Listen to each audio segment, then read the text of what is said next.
Ladies and gentlemen, a very interesting reality that the Sussman defense team will have to deal with tomorrow in the Durham probe special counsel's first trial is the number of witnesses on the prosecution side, in addition to one expert testimony from a special agent at the Bureau. This is very interesting because what the Durham probe has done is pit the FBI versus one of Clinton's hired attorneys.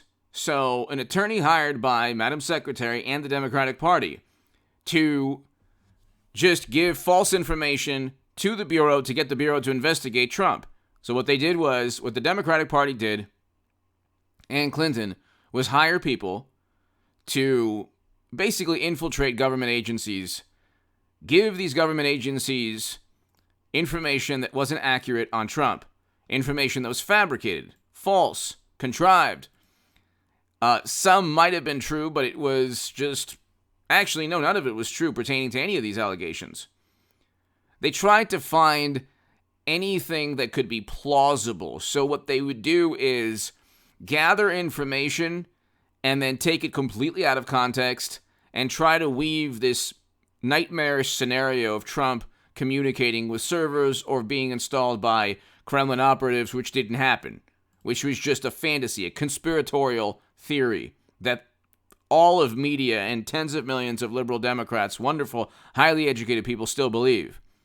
And what happened was Sussman, Michael Sussman, the attorney indicted by Durham, facing trial for lying to the FBI, is that he lied to James Baker, the Bureau, the top attorney at the Bureau, who worked right under James Comey.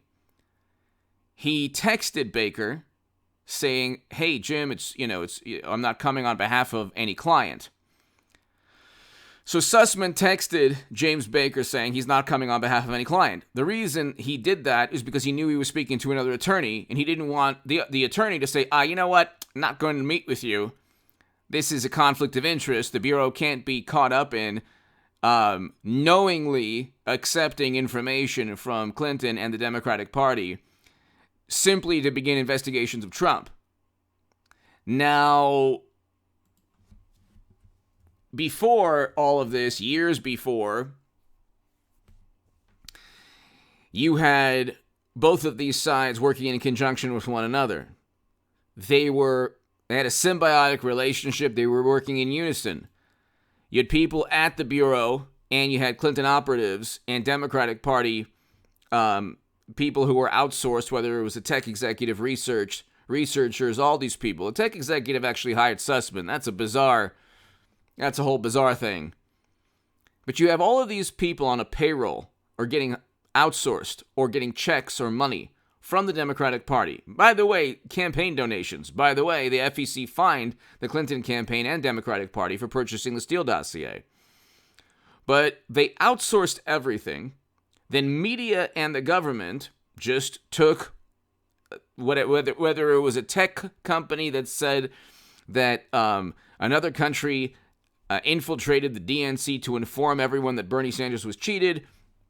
You had domestic and foreign policy predicated upon this nonsense. The United States government never categorically claimed that any country influenced 2016. They said, we are highly confident this happened. We are moderately confident this happened. We believe that this happened. They never claimed that there was categorical proof that anyone altered their decision to vote for Trump. That never happened. The ODNI and DHS reports don't make any categorical claims. If there are categorical claims, then there's a warranty disclaimer, or there's a disclaimer saying, well, we truly believe this. We're highly confident this happened. So even the people they indicted, the intelligence officials they indicted, they were indicting those officials based on Company One's research. Company One said the DNC was hacked by you-know-who to inform the country that Bernie was cheated. Anyway, it's like this never-ending list of people working for the Democratic Party, giving false information to media and the government. Hit subscribe, by the way, to this channel. Hit subscribe to the Stock Market Crash channel below in the pinned comment. I have a very important segment on Bitcoin getting to 10,000, unfortunately. I don't want that to happen. I had some negative comments from people who didn't want to hear that on my stock market crash channel. They said, oh, I'm just spreading fear, uncertainty, and doubt. And it's like, no, I'm not doing that. I think I'm I'm communicating my thoughts in a realistic manner and giving the reality of what's unfortunately going to take place. I predicted the stock market crash we're seeing, ladies and gentlemen. I told everybody that the markets would descend, and I said the Dow, the Nasdaq, the S&P, everything, Bitcoin would come crashing down, and it has. I wrote my article in the Federalist. In October of 2021. I'm working on another article on this market crash, but it's going to get a lot worse. So below in the pinned comment, hit subscribe to the Stock Market Crash channel. We are nowhere near the bottom. And like I talked about in the live stream tonight, we had an amazing live stream, amazing people. And if you want to become a member of this channel, please go ahead. We have a great community on this channel. If you look, ladies and gentlemen, at corporate profits descend. They don't just always go up. And in a time of recession, they plummet. So the corporate profits, the valuations are based upon corporate profits going up, up, up. But see, what happens is if you have corporate profits that descend to 2019 or 2020 levels, then you'll see all the Nasdaq, Dow, S&P, Bitcoin, cryptocurrencies, they'll all crash and descend towards to where they were 2 years ago. Or even 3 years ago. Anyway, no, 2 years. I mean, it'll be only for a certain time period. It'll crash, won't know where the bottom is, then it'll go back up. Hopefully, I am assuming it'll go back up to where it is now. I don't know. In 1989, there was the market crash in Japan, and they still haven't reached 1989 levels. So Jeremy Grantham talks about this, and he's a billionaire and infinitely more knowledgeable about this than I am. But anyway, and he predicted this. His words are a lot more meaningful than mine. But anyway, I have a stock market crash channel in the pinned comment.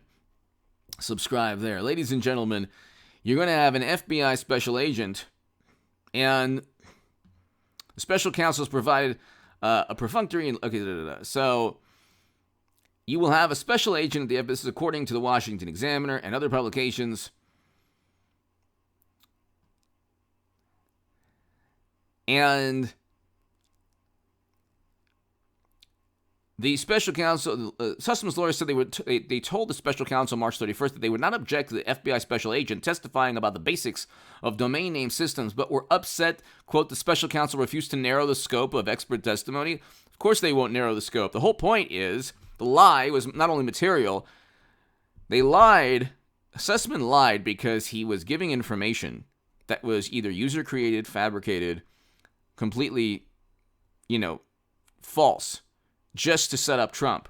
That's the whole point. It's not rocket science. Even the judge knows this, but the judge isn't, because he's only getting charged with one crime that doesn't have to do with 18 U.S. Code 371 or people conspiring against the government or against the American people. He's not looking at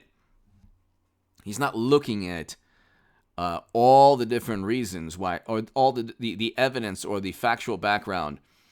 That's not going to be the emphasis of the trial. The emphasis will be, okay, you lied.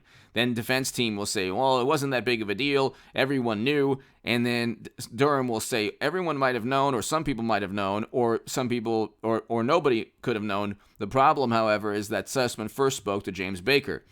He spoke to an attorney, a top attorney at the Bureau, and he lied to that top attorney because he knew, and this is where the special agent, the FBI special agent comes in. The FBI special agent testimony is going to almost certainly lead to the conviction in addition to, if he testifies, in addition to the text message. And the reason is because when Sussman lied to Baker, he did so because he was speaking to an attorney. But the other reason is because he was giving information that was user-created, quote-unquote, fabricated, completely taken out of context, and within the messages between the researchers, the tech executive one, and the tech researchers, they were literally saying, you know what, this isn't going to pass public scrutiny. We just need a pretext, something plausible. We know this isn't true, but we're giving false information. He knowingly gave information that was false to the FBI to get them to investigate Trump. That's numerous other crimes, but what Durham is doing is building the case for other indictments. Give me your thoughts below. Hit subscribe.